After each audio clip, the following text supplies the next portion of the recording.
নবীজি সাল্লাল্লাহু আলাইহি ওয়াসাল্লাম ছিলেন ধৈর্যশীল।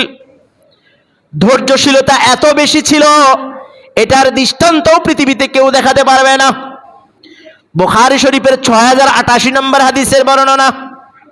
হযরত আনাস ইবনে মালিক রাদিয়াল্লাহু তাআলা আনহু বর্ণনা করেন, কুনতু আমশি মা রাসূলিল্লাহি সাল্লাল্লাহু আলাইহি ওয়াসাল্লাম, একবার আমি নবীজি সাল্লাল্লাহু আলাইহি ওয়াসাল্লামের সাথে হাঁটছিলাম।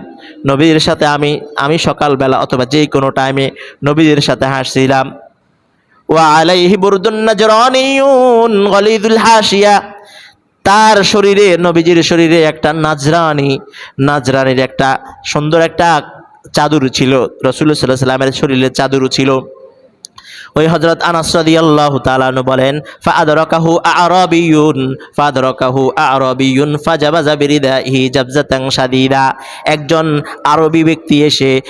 ব্যক্তি এসে রাসূলের সেই চাদর ধরে টান দিলেন জোরে, জাবজাতান শাদীদা, মানে জোরে সোরে টান দিছে। নবীজি হাঁটছেন, ওই চাদর ধরে একজন ব্যক্তি কি করছে, পথিক জোরে টান দিয়েছে। হযরত আনাস ইবনে মালিক রাদিয়াল্লাহু তাআলা আনহু বলেন, নাজারতু ইলাইহি নাজারতু আলা সফহাতি আতিকিন নবী সাল্লাল্লাহু আলাইহি ওয়াসাল্লাম, আমি নবীজির গর্দানের দিকে তাকিয়ে দেখলাম,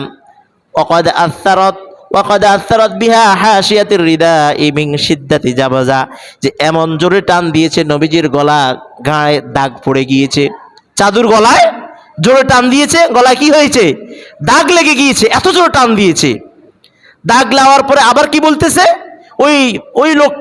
ওই লোকটা বলতেছে, ইয়া মুহাম্মদ মুরলি মিম্মা লিল্লাহিল্লাযী ইনদাক, আল্লাহর পক্ষ থেকে তোমার কাছে যে মাল আছে, যে টাকা আছে, সেটা আমাকে দেওয়ার জন্য তুমি আদেশ করো। আমরা কারো কাছে চাইতে কিভাবে চাই, ভাই আমার 5টা টাকা দেন, 10টা টাকা দেন, ভাই আমার এই সমস্যা 100 টাকা দেন। ওই বেচারা কি করছে, ওই লোকটা কি করছে, রাসূল হাঁটতেছে, রাসূলের চাদর ধরে জোরে টান দিছে, গলায় আঘাত পড়ে গিয়েছে।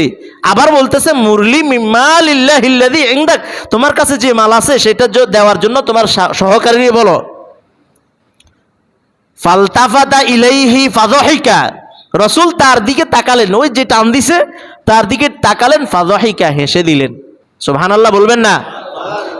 এত আস্তে সুবহানাল্লাহ বলবেন। আপনার চাদর ধরে টান দিবে, আপনার কাছে টাকা চাইবেন, তার দিকে তাকে আপনি হেসে দিবেন না, দুইটা দিবেন আগে? আর রাসূলের ধৈর্য কত ছিল, রাসূলের আঘাত করেছে, আঘাত করে আবার চাইতেছে আমার টাকা দিন। রাসূল কি করছেন, তার দিকে তাকিয়ে হেসে দিয়েছেন। সুম্মা আমারা লাহু বিআতা, এবং তাকে দান করার জন্য আদেশ দিলেন। সুবহানাল্লাহ।